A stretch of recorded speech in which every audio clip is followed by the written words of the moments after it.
All right. Well, I've got a million questions for you anyway. So if Right. I mean, we can get going if you want. I can intro us in. Shall I Yeah. intro us in? I'm not Michael fucking Parkinson, am I? Shall I just? Should we just go? I mean, we could just go. Don't we? I think so many podcasts these days they just start in medias res, don't Yeah. I they? In mean, the middle of. welcome Andrew Doyle, satirist, author, comedian, political commentator. Have I missed anything? Not bad at badminton, but you wouldn't know that. You weren't to No, know. I shall update my info. Yeah. Yeah, so I think I was just saying to you, I really enjoyed your new book. I was just remarking on kind of the length of it. It just surprised me that compared to your other published works, it felt like a real deep dive into so many topics surrounding woke. I think people might look at the title, which I'll just get across now. The End of Woke, How the Culture War Went Too Far and What to Expect from the Counter-Revolution. A lot of people might think that suggests you're basically just going for the woke in the book, and it really is a lot more than that. You take a look at the so-called woke right that's emerging now. You give a full-throated defense of liberalism. Just give me an idea of what kind of inspired you to put this all down in the format you have. When I wrote The New Puritans, which I think came out in 2022, I was pretty convinced that I wasn't going to write any more about this. I mean, that book was, of course, about the origins of the critical social justice movement, the woke movement, going back to the universities, to the postmodernists and the Frankfurt School, that kind of thing, and then developing and trying to trace how it was infecting our culture through the lens of group identity. So there was a chapter on race, there was a chapter on sexuality. So it was my attempt to sort of grapple with what was going on at the moment, and of course, in particular, since the 2020 explosion of BLM and what that meant for society as a whole. And it was a good time to do that because it was a couple of years after BLM. It was the tentacles of the ideology had pretty much established themselves throughout society, and so it was a good time to sort of reflect on where we are. And the picture that book paints is a pretty crazy one, and actually maybe a pretty dispiriting one. So this book, I mean, I did think about reissuing The New Puritans with a new introduction to bring us up to date, and then I realised there's no way, because so much has happened. The whole culture war has shifted in a hugely unexpected direction.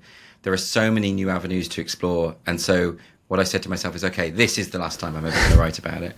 So that hopefully, well, I say that I'll do articles and things, but this is the last. I'm pretty convinced this is the last book I'm going to produce on this subject. So what I wanted to do is, I mean, the title, I've had a few people say, oh, you're saying woke's over, it's all fine. That's not what I mean by that title. The End of Woke as a title is envisaging, for one thing, what the next phase will be in the culture war, whilst acknowledging that the worst excesses of woke that we've seen, the absolutely crazy stuff, is, I think, over. Insofar as a lot of it will still persist, but it can never go back to having total power. What I mean is it doesn't feel unassailable anymore. It feels like something that we can defeat. It might take years, even. It might take decades. The head of MI6 today tweeted about how Happy Pride Month and to all his LGBTQ plus I don't know, spies or whatever. I didn't say spies. You know what I mean? So it's not gone away. Lady Hale last week, the former president of the Supreme Court, was banging on about how she'd been talking to some doctors, and they've informed her that there is no such thing as biological sex, actually. So there's that, and again, it's always the people in charge. It's always the elites. You don't hear working class people coming out with this nonsense, right? And that's something else I wanted to sort of really explore, the way in which a movement that had so little support at any given time, even at its height, across the population, was nonetheless imposed top down by people who thought they knew better, people in charge. They got it so wrong, and the fact that they got it so wrong and they're so untethered to truth and untethered to reality meant that it was always inevitably going to collapse, and you would end up with the Supreme Court having to remind people that sex in the Equality Act means sex, not some magical gendered spirit, some will-o'-the-wisp that resides within your mind. So they had to do that. And then you have the Cass review. One of the leading paediatricians in the country has to spend 4 years rigorously analysing all of the data to prove something that we all know was the case anyway, that telling children they were born in the wrong body has no real evidential basis.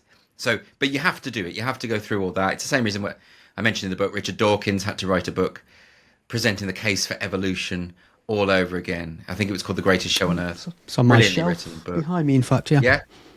I'm not surprised. It's a brilliantly written book, and but it even when I was reading it, and when I read that, I just thought we all knew this 10 minutes ago, and he had to write it all over again because there was this new sort of anti-evolution thing coming about, not from a lot of religious people, by the way. It was a strange time.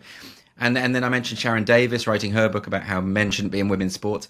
A lot of really smart people have had to exert a lot of effort to remind us of the obvious. Yes.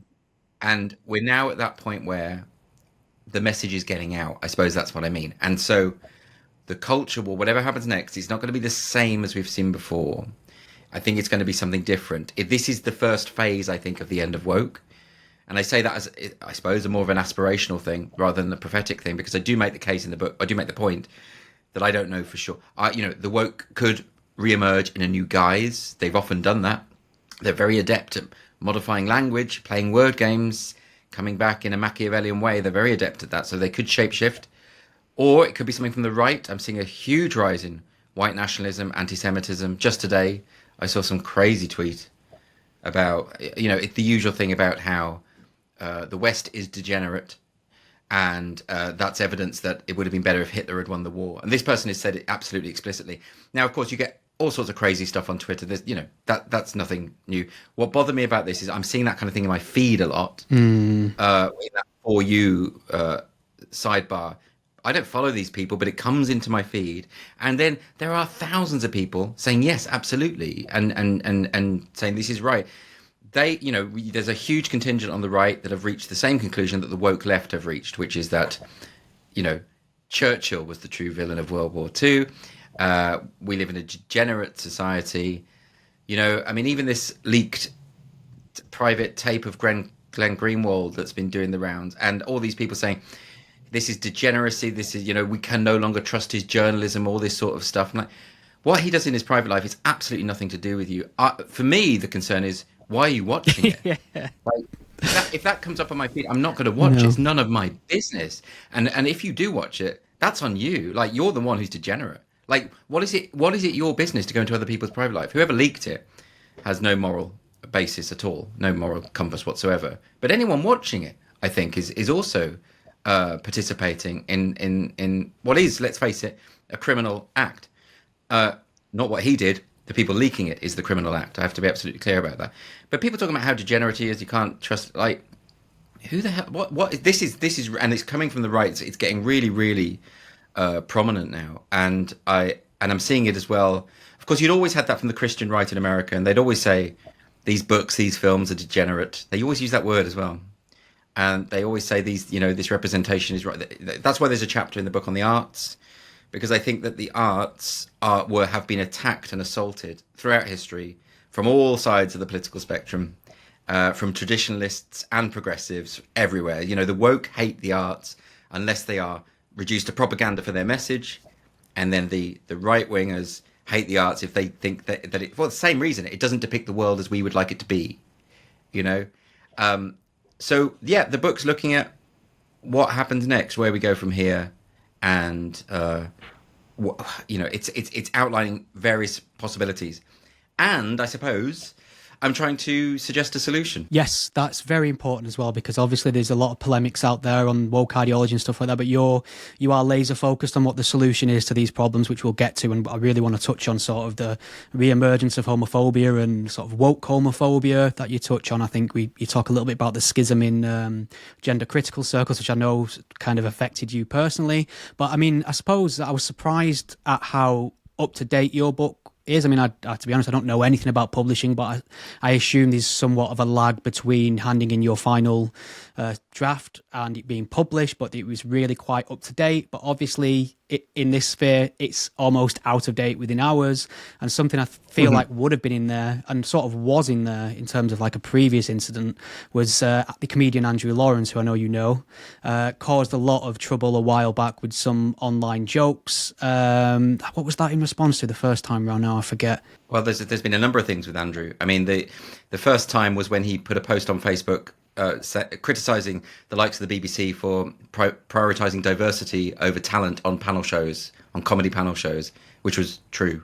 But back when he said it, that was deemed you mustn't say that. I'm thinking of that England penalty takers. That's the one I'm thinking of. And then the England penalty takers, which I mentioned in the book as well. And on both occasions, he got cancelled. Actually, the first time he did it, when he did that post on Facebook about diversity, I had someone I know who's a very famous comedian, who I won't name, phoned me up to say, is he mentally okay?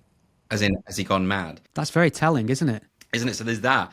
He just had a different political view. And then, and he was right. I mean, there were some god-awful people on the TV who weren't funny, never said a funny thing in their lives, and they were there for the sake of a checkbox. And that was undeniably the case. And that's persisted and amplified and got much, much worse since he wrote that. Then there was the case of the football, was it the UEFA Cup? Yeah, it was the European Cup finals when European Cup final, right? You can understand from my tone that I'm not really familiar with the soccer. Wow. I don't really know much about it. But I do remember that because he did this thing where he tweeted out about, you remember the penalties where England lost, and I think is it the case to say that the 3 black players had all missed their penalties? Is that right? Yeah. And one of them was Marcus Rashford. Now, Marcus Rashford has spent a lot of time doing work for children's charities and food for people who were struggling. All great work. But, of course, it's a sacred cow. You know, I don't think there's anyone who would think that what Rashford did was bad. You know, but Andrew Lawrence would.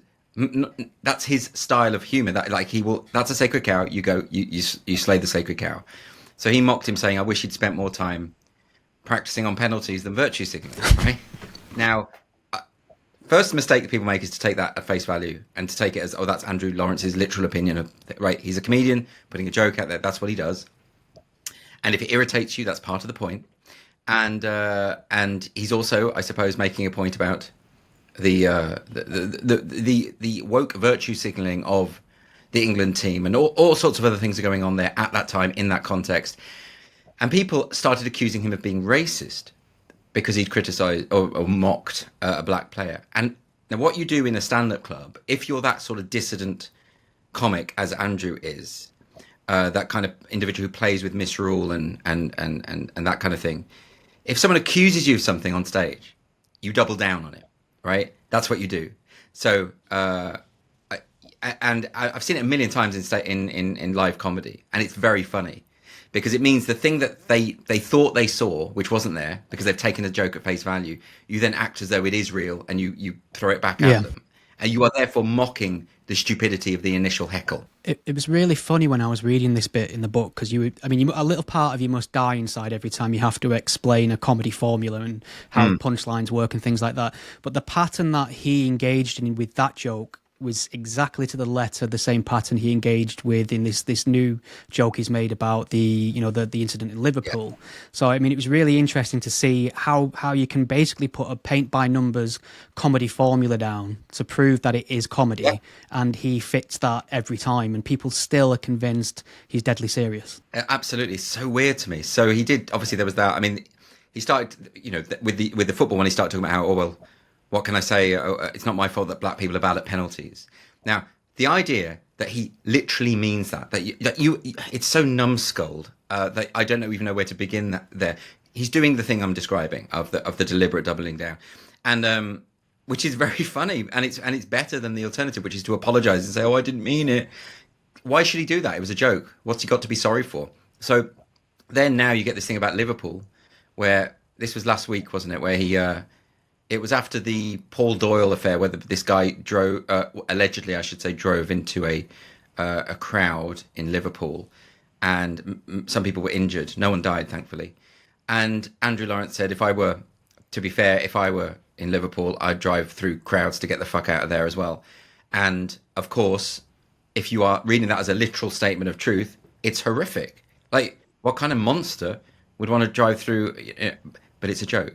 And he's, and people got very angry. And I started engaging with people on this online about this, and a lot of them said the same thing, which was, it wasn't funny, therefore it's not a joke, because jokes have to be funny, which is incredibly narcissistic. The idea, because there are also lots of people underneath saying how much they laughed at it.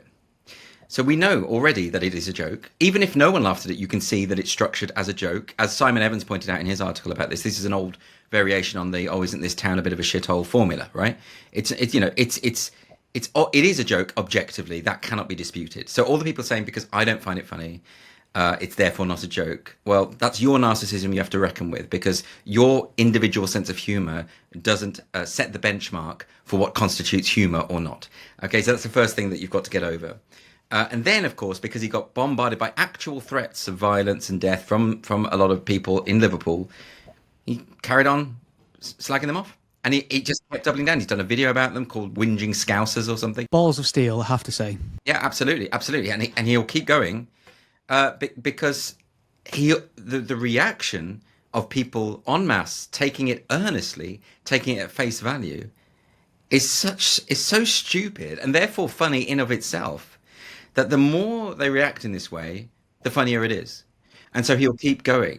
But again, let's reiterate the obvious point. If you think that he genuinely does not care about people who are run over by cars, you are a moron.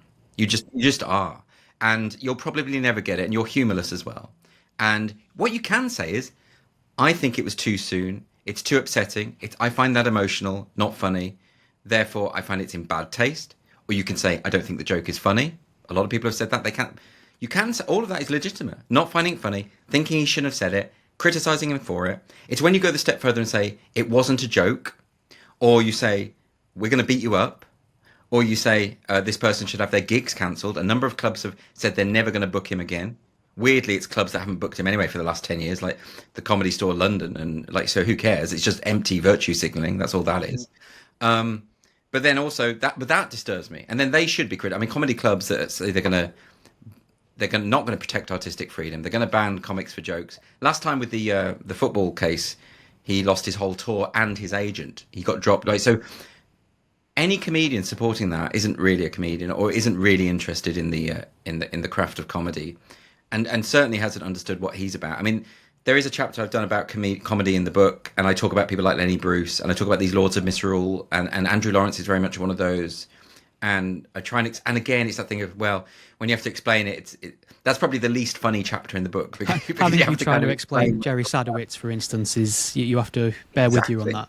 Yeah, exactly. But like you say, I'm glad in a way that chapter was written, because I almost took that chapter out just because I thought the book was getting too long. And actually, it was my publisher said, no, keep it in. He really likes that chapter, and he also said this is kind of important to the overall argument. So.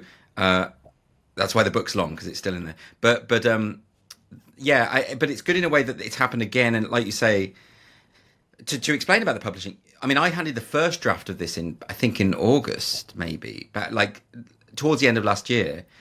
And so, as you can imagine, things changed. And so this was right up to the wire. When January happened, when Trump happened, I had a discussion with my agent and my publisher, and we're like, we have to address this. So as you now know, the whole prologue is about Trump in the Oval Office in January, because that was written after the first draft had been, so this was all subsequent stuff. There's even a reference to the Supreme Court ruling. There's a section on that because I rewrote the book on the final proof stage the day before the last ever chance I would have to change anything. And it's supposed to be just spelling errors you change, but I whacked in a whole other bit. A lot of emailing in the last few weeks, I imagine. There was a lot of frantic. It was just to the wire because things kept developing that I thought, no, it's so important to mention those.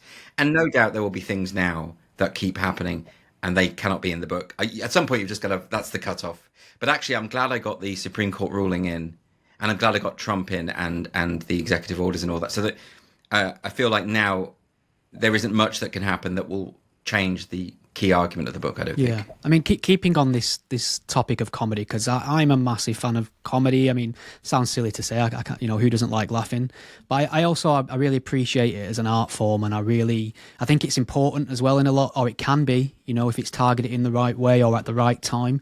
And I just wanted to get your opinion on the state of satire in the modern era, because in terms of this whole, march of woke ideology across our institutions and media and entertainment, it feels like that's a kind of a ripe subject or target for good new satire in terms of the anti-scientific claims, the authoritarianism air about it, being coerced into saying and believing things that aren't true. It feels like any satirist worth their salt would take aim at this, and I can't really think of many people who did. I mean, that's when you came on the scene with Titania McGrath. That was kind of like a breath of fresh air in that sphere. But I just wanted to get your opinion on the state of modern satire, or how it's responded in towards this woke march. Yeah, I mean, well, satirists are quite rare anyway. Most comedians aren't satirists, and they mock from a position of, oh well, isn't everything terrible? Let's just laugh at it. That's the sort of comedy approach. The satirical approach is let's try and address it, as in let's hold up the vices of the powerful to account, in the hope of actuating actual real world change. It's why W.H. Auden defined comedy as being a sort of how does he put it? He says it's the difference between optimism and pessimism. That he says, in a way, the satirist is angry but optimistic because he or she thinks they can change everything, and the comedian is pessimistic and just willing to just laugh along with the terrible state of affairs. And I would say, so there aren't many, and the trouble with the satirists who are working today, who I've seen, a lot of them don't really understand what it is they're satirizing. I mean, that's always a fatal error. I've seen some very talented satirical writers who are satirizing something that doesn't really exist, and that's kind of interesting. I think you really need to know the subject in order to skewer it, and you're seeing this on both sides, woke and anti-woke, or, if those designations even apply anymore. So I think you have to kind of understand what it is you're doing. So I suppose there's that, but there's also the fact that taking aim at this area for so long has mean that you're not going to get commissioned, and you're not going to get on TV. You might not even get stand-up gigs. It really is taking yourself out of the running for all sorts of things. Although with the internet now, people have been able to craft entire careers skewering this, like people like Tyler Fisher in America, who couldn't get work for ages because he was white. It was absolutely crazy. But he's been able to cultivate a loyal audience, which means he sells out wherever he goes in America, which is great. So I think there's a way to do it. And I think people just have to kind of take the plunge and be like, well, I'll do my own thing. I'll create my own work. It's going to get even more complicated now because, as I say, there's all sorts of stuff that deserves to be skewered from the right now, as much as the left. And that's what the comedian should be doing, and the satirist should be doing. It shouldn't be about this partisan tribalistic nonsense. That's what got us in this mess in the first place. Well, but maybe that's a good place to pivot then, because I know we've both done our fair share of giving the left a good kick in, and I think thoroughly deserved. I still just about count myself as a man on the left. I say just about. I'm pretty sure I'm left wing. Others will tell me I'm alt right, far right. I think you've had them all as well. And I just wanted to get your view on this emergence of what's being described as the woke right. You reference it in your book. What does that mean? What things have you seen that you found particularly concerning from the right as a sort of almost response to the dominance of woke ideology? Yeah. I mean, look, I understand why people are sort of sick of the term woke and why they think, that this sounds just like tit for tat when you talk about the woke right. But for me, woke was always just a descriptive. It wasn't a pejorative. It was simply this idea that you have an authoritarian approach and you have a sense of monomania about group identity. And those qualities are present on the left and the right and everywhere in between, if you look for them. So to me, it makes complete sense to talk about the woke right. But ultimately, it's just you need a shorthand. We need to be able to describe the phenomena that we're talking about. So with the woke left, the key things about the woke left were that they were obsessed with lived experience, the idea that they weren't rational, they hated reason, the idea of even reasoning your way through something, because they believed that that truth is subjective. There are multiple ways of knowing. That's why they kept banging on about lived experience. Well, now you get the same thing on the right. Various people saying we don't need evidence of our conspiracy theory. We don't need to know. We just know in our hearts that the dinosaurs were a hoax. We just know in our hearts that Paul McCartney died and was replaced with a doppelganger. We just know in our hearts that the COVID vaccine was created in an American lab and deliberately put out there. The COVID, the pandemic was put out there, deliberately to reduce the population, so we'll all end up eating insects and controlled by a satanic cult that runs through the WF that appoints the world's leaders as their puppets. We just know it. We don't need the evidence. We just know it. Oh, but if you do want some evidence, well, here's a painting of King Charles, and if you twist it and turn it upside down, then you can see the devil in there. So that's the evidence. So in other words, the complete dismissal of truth, rationality, reasoned argument, self-reflection, critical thinking. Boom, it's gone. Not there on the right. It's not there on that's a key figure of what you would call of the woke left and the woke right. They share those qualities. And, I give the example in the book of back in 2021 when those woke left academics like Priyamvada Gopal and Kahendi Andrews were on a panel at Churchill College, Cambridge, problematizing Winston Churchill, saying that he was worse than the Nazis, etc., saying that he was the true villain of World War II. And what happens now? Daryl Cooper, not just Daryl Cooper, but various sort of YouTubers and commentators online saying exactly the same thing, but they're coming from the other side of the political spectrum, and they're saying the exact same thing. So, I think Daryl Cooper put out that tweet where he put a picture of the drag queens at the Paris Olympics and said that, and alongside a picture of Hitler entering Paris, and saying that the drag queens were worse. This sort of stuff. So there's that. There's also the insistence on authoritarianism, censorship of opponents, imposing your views on society as a whole. We're getting that a lot from. Certainly had a lot from the woke left. They wanted big tech to censor people. They wanted the government to introduce more hate speech laws. They actually had people arrested for using the wrong language. The woke right, we're seeing the same quality on the right, very much so, as in this protest should be banned because I don't support what this person's saying.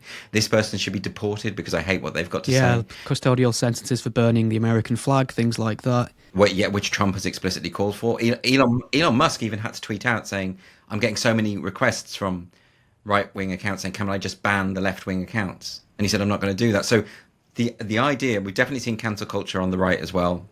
Not that that's a surprise, because that's always been the case. But anyway, so you see that's the same authoritarian impulse. What else is there?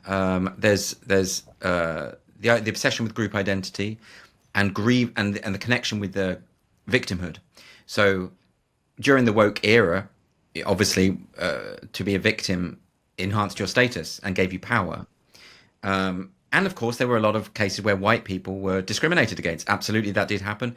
Various companies advertising for non-whites. This is not you can't apply for this internship or whatever it might be. That did happen. Certainly in the arts, it became very, very clear that if you were a white man, it was very difficult to get what, it was harder. It became much, much harder. And it was very easy all of a sudden. You could be from a minority group and quite mediocre and still get work quite easily. And that's something that a lot of people just won't acknowledge and won't admit, but it is true. And I've seen it again and again. And of course, that does a disservice to those people who are genuinely talented and from a minority group. Because when you see that sort of diverse casting, your antenna is up. You're just thinking, okay, that person's been cast because they're black or because they're, they, them, or whatever it might be. And sometimes it won't be. Sometimes it's because they were the best for the role. But that's it. This kind of anti-meritocracy approach lends itself to that kind of assumption. And then on the other hand, I saw a play quite recently where, set in the mid-war period in England, it's set in a boarding house where the elderly people living there were very bigoted, and they were very disapproving that there was a sex scandal. But there's a young couple there, and he's white and she's black, and they're totally cool with that. They're totally cool with it. They're just in the 1920s. What? And so already it throws you out of it. It doesn't make sense of the story. It's incoherent, and the girl playing the young woman was a terrible actor on stage with really good actors. So she looked even worse because she had obviously only been cast to fulfill a checkbox. So that doesn't help her either. And I just kind of think, and I never had a problem with directors doing interesting things with plays and like having colorblind casting. And the only thing is now everyone's doing it, and sometimes to the detriment of the piece, and sometimes where it makes no sense to do it. It's become like the establishment thing. So it's become the most banal thing you can do as a creative. It's not interesting. So I sort of hope I'm making myself clear on that one, because that's tricky. But my point about that is that obsession with group identity, the obsession with victimhood. Now you're seeing, frankly, racists on the right talking about, they've been oppressed, they've been victimized, and there's a lot of indication they want revenge, and they want to, and I've seen open, declarations of white ethno-nationalist nonsense with greater frequency. Again, not from people I follow, because if I see that From people I follow, I just block them. I'm just not interested in that. It's so infantile. But it's coming from people on that For You thing which I do wish they'd get rid of. I'm not interested in seeing this kind of nonsense. And I know what people say. Oh, well, you're not prepared to debate and stuff. No, I know those arguments. They're weak. They're based on intuition and feeling rather than reason. And I'm not, just as I'm not going to engage with a crazed woke activist who says that they just feel that I'm a fascist. I'm not going to engage with its antithesis on the other side either. Let's just reserve our attention for the people who are still capable of reason and argument. That's how we get through this. That's how we've got so far in terms of moving away from the woke, right? Not by entertaining and platforming the most crazed lunatics in the world. They're free to say whatever they want, and they're free to have their podcasts and do whatever they want. But I'm not interested in that. I want to address the infantilism of the world by focusing on the adults that still remain.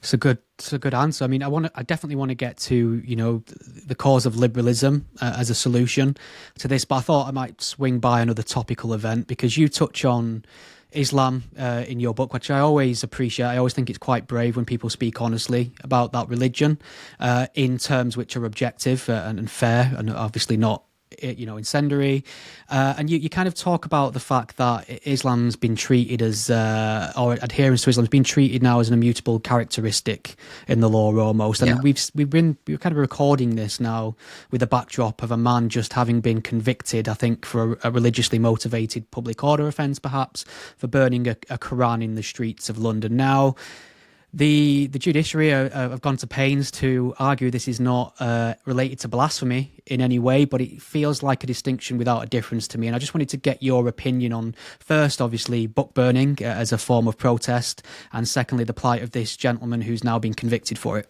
Yes, his name's Hamit Coskun, I think. Yeah, it's a blasphemy law. De facto blasphemy law. Blasphemy was abolished in 2008. In the UK, a lot later in Scotland, as it happens. But yeah, of course, it's a blasphemy law. He engaged in a peaceful protest against the Turkish regime, the Erdogan regime, which he perceives to be Islamist and to be sowing the seeds for Islamist radicalism. And his protest was outside the Turkish consulate. The location of the protest was taken as evidence by the judge that he was trying to cause alarm and distress, that he knew that Muslims would be present. Where else is he going to protest against the Turkish government than outside the Turkish consulate? It's the best place for that protest. The fact that that's then used in evidence against him is astonishing. But the most incredible thing is he burnt his own copy of the Quran, which anyone has a right to do. And I make the point in the book that I find the image of a burning book quite visceral and quite disturbing because of the historical connotations of that. Going way back, not even before the Nazis, but let's take the Nazis. You can't really see a burning book and not feel that this is a kind of an attack on the Enlightenment, on human knowledge and human capacity for creativity and innovation, and so it's a disturbing image. But there is a world of difference between the Nazis, who raided property that was not their own, raided libraries, raided universities, piled up books that they considered to be un-German, including masterworks by James Joyce and Victor Hugo and Virginia Woolf and whatever, and destroyed it. They wanted to eliminate whole branches of thought. That is authoritarian. Disposing of your own copy of a book by burning it is not. So people who say, "What? So you would have supported the Nazis burning?" But it's a completely different thing. It's just not. As a liberal, you oppose people who burn other people's books. And you support someone's right to dispose of their own book how they see fit. And if this person wants to do it as a protest against a belief system that he does not support and actually thinks is pernicious, which is his right to believe, then that's his business. That's nothing to do with the state. It is outrageous that he was even arrested for it. He wasn't calling for violence or engaging in violence. This was a peaceful protest. The only way it could be proven in court that it wasn't a peaceful protest is if it fulfilled the criteria of intending to cause alarm and distress. And by the way, the Crown Prosecution Service original wording for the charge said that it was intended to cause alarm and distress against the institution of Islam. Not against Muslims, against the institution of against the faith. Now, he doesn't have they had to change the wording because the Crown Prosecution Service had basically just invented their own law. And I mean, it's absolutely incredible. They'd literally written it as a blasphemy law that does not exist. That's the Crown Prosecution Service. That's how deep the institutional capture goes. And so he was charged, as far as I can see, with blasphemy. And the judge made the case that kept saying in the ruling, no, he's free to criticize and even hate Islam, but this was targeted at Muslim people, which I don't buy for a second. And that was the decision of the court. But even if he's expressing hatred towards Muslim people, well, that's also his right? I mean, we really have to get, he wasn't, by the way, but even if he was, I don't believe in this idea of criminalizing hate, criminalizing a human emotion that is hardwired into us. I think it is absolute nonsense. The most disturbing, and this is the craziest thing, is that he had the prosecution hinged on the idea that this was likely to cause public disorder, right? This guy, burning his Quran, was then stabbed by a knife-wielding maniac and then kicked while he lay on the floor, kicked and spat on by another guy, some Deliveroo driver or something. And those two attacks were taken as evidence that he'd caused public disorder, right? In other words, now, look, this is so crazy. So I did a tweet as to Tanya McGrath last year after Trump's assassination, saying that the attempted assassination of Donald Trump proves that Donald Trump is guilty of inciting violence. Oh my God, you are clairvoyant when it comes to Tanya McGrath. This isn't the first time you've predicted such sentiment, is it? No, but this one scares me more. But this is a judge saying what Titania said. I mean, and using Titania's logic. I'm not saying he read the tweet, but he may as well have. Using Titania's logic to prosecute someone, to victim blame, say you need to be prosecuted for someone attacking you, right? You know, it's the equivalent of saying, wasn't your skirt a bit short? Yeah, we're in exactly the same realm of blaming, victims of sexual assault on their clothing choices or being out alone at night and things like that. I mean, he's going to have the opportunity to appeal, surely, but I mean, that's a great point about hate, because I know you not to be a hateful person. You don't behave that way. You don't write that way. I don't feel like I have any hate for anybody or any particular groups, but I do kind of resent the idea that the state can dictate what I'm allowed to hate and whom I'm allowed to hate. It is a very strange concept, isn't it? This idea that hate can somehow be regulated. It shouldn't even be on the statute books. I mean, if you look at the judge's ruling, there's so much about him trying to work out whether the hate was for the religion or for the people. It's like, it doesn't matter. It's none of your business. Get out of other people's heads. Like this, I mean, I think this is why we need some sort of concerted effort to scrap these hate speech laws that are encoded in the Public Order Act 1986 and the Malicious Communications Act and the Communications Act. We need them scrapped. We need anything that says if you cause alarm, distress, upset, or insult or offence. Anything that says grossly offensive, the Communications Act 2003, Section 127 says that if you post something that causes grossly offensive is the phrase, then you can go to prison for it. It needs to go. It all needs to be scrapped. I also think protected characteristics as a concept need to be scrapped. I think you apply the law and treat everyone equally. Discrimination law is one thing. And in fact, that covers everything. You shouldn't be able to discriminate in public services against someone on the basis of an immutable characteristic. So fine, that's in law. Let's keep that in law. But what we shouldn't be doing is saying that a crime should be treated differently if it was motivated by a private thought that the court is going to speculate about. I just don't think it makes any difference if someone beats me up, whether they did it because I'm gay or whether they did it because they just hated me as a person. Doesn't matter. Punish the crime. Don't delve in people's private thought. And if you're going to criminalize hate, which you cannot do, by the way, because as I said, going back to Dawkins, it's in us evolutionarily. It's in us, right? So you can't get rid of it. You may as well try and criminalize wrath or lust or caprice. You're going to criminalize any negative emotional quality. It's absolutely bonkers. So, but we actually have to do something. I mean, I really worry about this. When the Marcus Meek and Count Dankula pug dog thing happened way back in the day, I drafted an open letter to the Times saying from comedians saying we want to repeal that element of the Communications Act, which can criminalise jokes effectively. And I had a number of comedians sign it. I looked at the list the other day. Most of those comedians no longer talk to me. So I don't think they would sign it today, because I've been persistent and consistent on this question of freedom, and they've scurried into the arms of the authoritarians. You can give me names after we finish recording.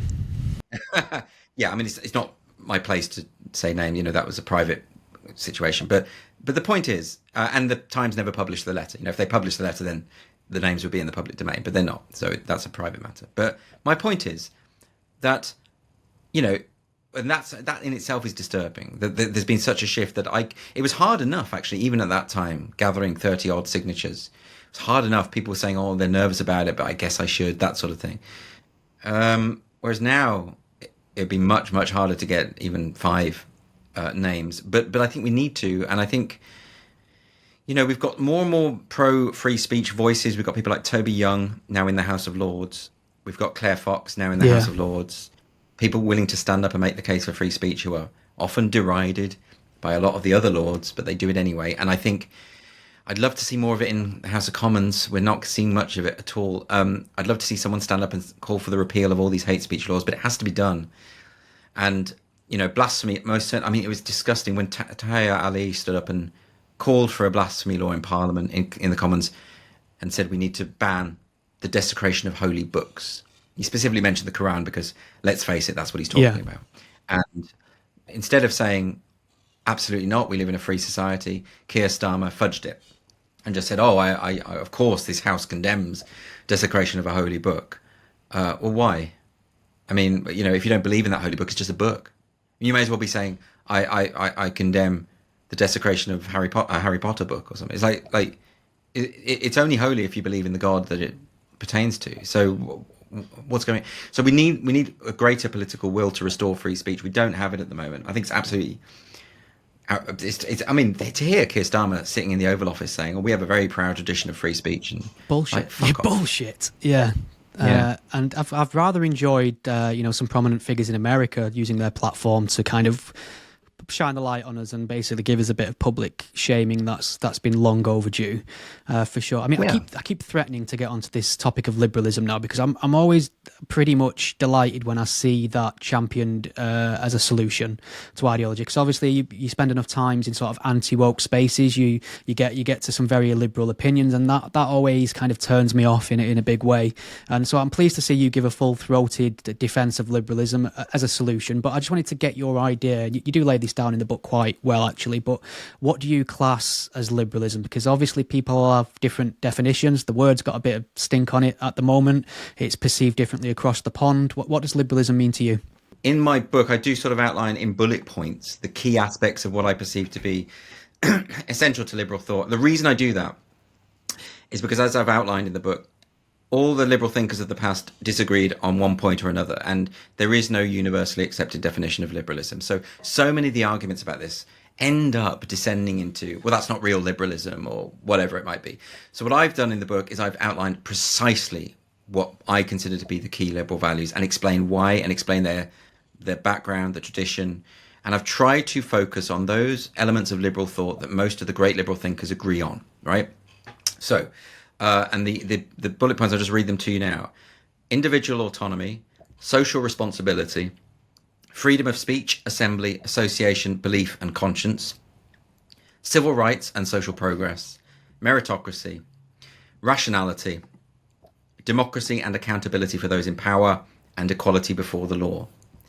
Now, my view is, and that's a key distinction, because a lot of people say that liberalism is a free-for-all. You're saying, do whatever the hell you want, forget about anyone else and their feelings or what's good for society. But no, I've traced in the book how social responsibility and the development of a mutually agreed social contract that you are free to break, but it's something that we do cultivate together. We used to call it decorum, right?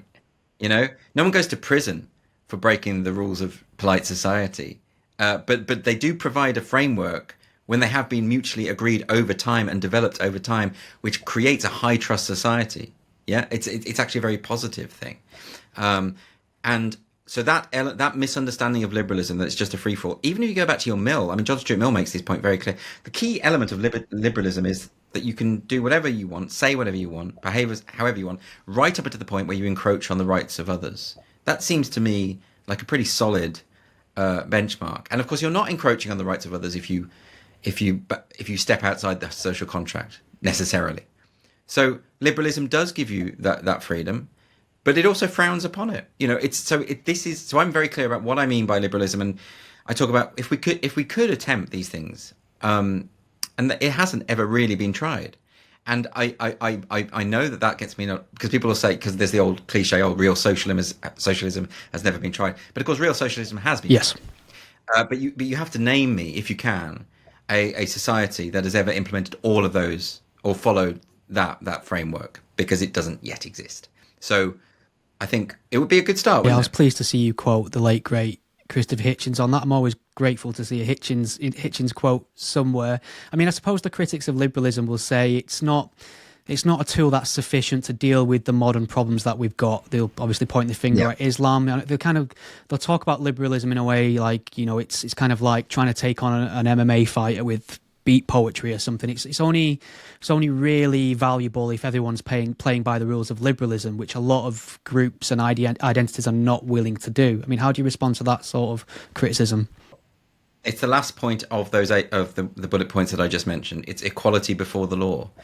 A liberal system can only function if you have equality before the law.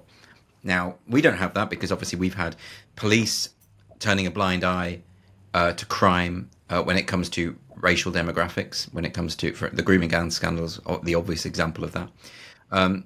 So we don't have that liberal system. We don't have equality before the law. We have two-tier policing quite blatantly. Had this guy burnt a Bible rather than a Qu'ran, he wouldn't even be in court. Let's be honest about that. So that if you do have what I call a kind of robust liberalism, insofar as if you say, even with the mass migration issue, the problem there is that if you're going to allow numbers of the kind that Sweden has from countries that don't value liberalism, that don't value democracy, that don't believe in free speech, and are actually hostile to the principle of free speech because they see it as against their faith. If you do that in such numbers, then it becomes impossible to maintain a liberal system. That's the obvious point. In Sweden now, a little over 20% of the population are foreign born. Okay? It's been a huge increase in the population. That's not sustainable unless you have a very robust liberal system that says a condition of citizenship is that you have to adapt to the values of the host nation.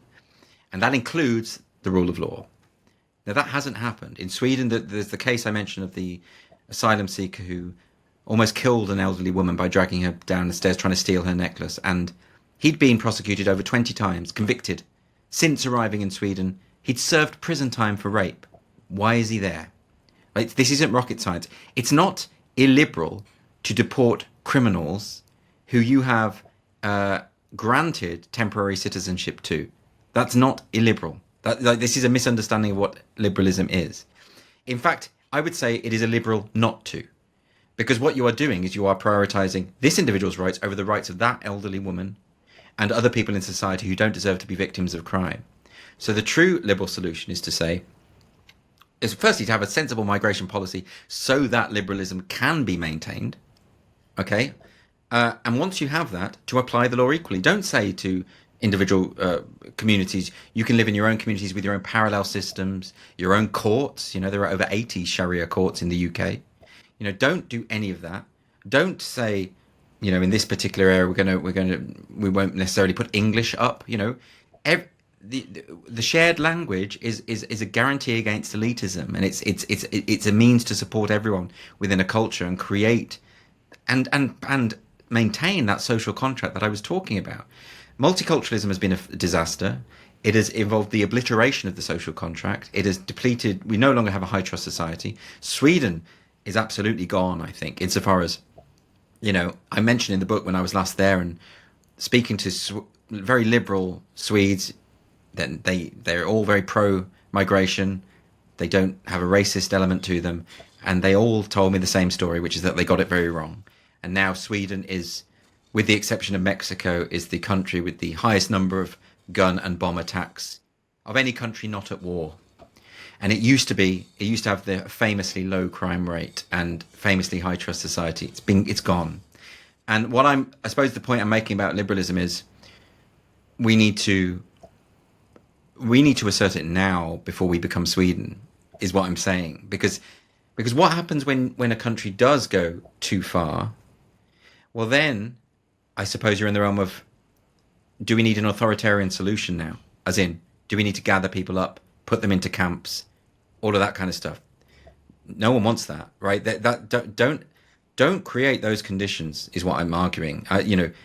Retain the liberal system and retain the rule of law and apply the law, and that will never. And also, that, by the way, is the most compassionate thing to do for migrants as well. We've always kind of pointed out this huge fear, which I still suspect will become a reality, that if, sensible liberal people don't get hold of certain situations, some, authoritarian will come in and do it. Yeah. It's going to be some very interesting times ahead, I'm sure, but I'm still keeping the faith that maybe more liberalism can save us. Maybe we've just got a bit of time to talk about the gender critical movement and the schism within that, because I know it's come for you a little bit. I mean, this is something I've been interested in for a long time. I know you have. I mean, it caught my eye because it kind of flied in the face of a lot of my principles. It felt overtly religious, the kind of gender ideology that is. It was very hostile to free speech. It fired the smear cannon and defamation cannon at anyone that paid it any attention. And it turned out, to my eyes, that it was mostly a left-wing, female-led socialist movement in the UK pushing back to this, and their arguments were sound and, based on observable reality, and I felt that was worth supporting, and I've done my, fair share of covering events and speaking about it, and I don't think there's many people in the UK that's done more on this topic than someone like you has as well. But like all kind of movements, there is a kind of schism in there now at the minute where people, I think you referred to them as turf ultras in your book. I'm not sure if you was quoting somebody there, and that's not me. No, that's I'm quoting You're someone quoting else. Somebody, okay. Yeah. So I mean, this kind of like this dedication now to policing the parameters of acceptable discourse in that sphere. Now, I mean, it came for you because I think you read an auto cue using a female pronoun for trans identified male or trans woman. I got in trouble a while back because after years of interviewing gender critical women, I decided to platform 2 trans women on my show. One, subscribed to all the, far left gender woo-woo. The other one was Debbie Hayton. So I thought it'd be interesting to have 2 trans women of completely opposing political views have a debate. That turned out to get me in hot water with the gender critical movement for platforming trans women. I think I've been pulled up on using the word trans women recently. I should only ever say trans identified male, things like that. A lot of hostility coming. Yeah. To tell me what happened to you exactly and how you kind of explain that coming from a group which really should recognize you as an ally in the true sense of the word. Well, I think with any movement, you get a faction who are very intolerant and develop their purity spirals. Absolutely. I mean, the case that you just mentioned, that does sound like a fascinating conversation to host, and it's a really worthwhile one. You don't, that obsession with having representation in every conversation is an identitarian obsession. And I think it reduces the idea of womanhood to an identity. We need to be represented in every conversation. No, you don't. Sometimes you don't, right? So there's that. And also now you can criticize your platforming of individuals. You can criticize your use of language, the use of the phrase trans women rather than trans identified males. And the criticism is perfectly valid. It's when you start throwing abuse, lying, defamation, smears. And that's when you are veering into authoritarian territory. What happened with me was, yes, I don't know if you know, but when you're on TV, you can't edit an auto cue as you go because you will stumble and it will look terrible. And so one of the producers had written in she in the auto cue. So I read it. Now, and that does happen occasionally because I don't think people really understand that most of the producers in media are just kids who just follow whatever the prevailing trend is, and anyway. So that was just a silly thing. And I didn't give it a moment's thought because who cares? And a lot of people criticised me for it, and I was very polite to the people who criticised me. But when people started going on about this is typical of the gays because the gays hate women and they're all paedophiles, that's the point when I pushed back. Now, people saw me pushing back and said, oh, this is evidence that you're just attacking people who are criticising you. That never happened. I didn't attack anyone who criticized me. I attacked people who, through homophobic abuse or made other insinuations or were lying and defaming, which is my right. And there was even a moment where someone said something so extreme. I can't remember what it was. It was something like, "You are a danger to women and children," or something like that. And I said, "That's a rather extreme position." And then I had people saying, "Oh, so you're saying people who use correctly sex pronouns are extremists?" And that became the myth. And that kept going on. I think, and I will call out what I perceive to be extremism wherever I see it. I think throwing abuse at people because you disagree with them is an extremist thing to do, and I will say so. And I don't care if you're a man or a woman. I don't think in those identitarian terms, but they do. A lot of these people do, and they decided that I had said something I hadn't said, which was that the use of accurate sex pronouns was extremist. Why would I say that? Because that's my position too. But they decided that I'd said this thing, and then they kept repeating it again and again and again, and then they threw, and it was interlaced with very abusive things, defamatory often. So I started blocking a lot of them who did that, and then people said that because I blocked women, I was therefore misogynistic. Because again, they see woman as an identity category, not as a biological reality. They're like the trans activists in that respect. The idea that if you criticize a woman or block a woman, that means you hate all women. That can only happen if you've got an identitarian mindset and you're not thinking critically. So I've got no time for it. So I will block people like that. I had it again the other week, some account repeating the same lie again and again. I think she must have done it about 30 or 40 times, about that I'd said this about people who use sex-based pronouns are extremist. Something I've never, ever said. I'm not going to admit to saying something I've never said just because you want me to. You know, I'm just not going to do it. And it makes me suspicious of your motives. Why are you lying? Why are you... I consider it a form of trolling or harassment. And so I blocked her in the end. So, you know, it's absolutely pathetic. So, but it's very important to note that no individual or movement or someone within a movement, like no movement is free of these kind of Puritans. And there's a lot of authoritarians as well, you know, and within that gender critical movement, there are some authoritarians, people who will, if you disagree with them on the slightest point, they will not only criticize, which is their right, but they will abuse and defame. And I've got no time for it. And I also think it's important for people within the movement to address those people, because they can be some of the most vicious. And you know, that kind of human behavior is common to men, women, all races, all sexual orientations, all movements. And I don't discriminate in that way. No. If I see people behaving badly, I will call them out on it, and I don't care what you are. And if you want to interpret that as misogyny, just because you think for a man to ever criticize a woman is misogyny, then A, I don't think you're very smart. And clearly you're the sort of person who thinks that Myra Hindley was misunderstood. But just don't bother talking to me then. I'm not interested. I think about as vicious as I possibly get on Twitter is to use the expression "off your pop" when I'm doing something, and I use that frequently, and I did use it with somebody I had no idea was female once, and that was taken as evidence of my misogyny, that I'd speak to a woman in that way, which is interesting. Exactly. Whereas apparently when I get people telling me I'm an AIDS-ridden faggot who should die, that's not homophobic though, apparently. And me pointing out that was homophobic, then I get people, gender critical feminists, saying, "Oh, you're saying that all women are homophobic, or anyone who criticizes you is homophobic," something I have never said in my life and don't believe. But again, they just persist with the same lies, and it's a very small circle. It's probably only about 500, and they all retweet each other obsessively. And I've blocked most of them now, so I don't really see it. But it's trans rights activist behavior. Yeah. It's totally equivalent to that. It's the same. One last thing I'll pick up on before we go. You mentioned something in your book which really struck a chord with me, and it's this idea now of, like, are people really being sincere in their criticism, or are they just kind of, you know, playing to their tribal crowd in a sense? Because a lot of arguments a while back, you know, you kind of take them on face value, and even if you thought they weren't being sincere, it always felt valuable to address the arguments.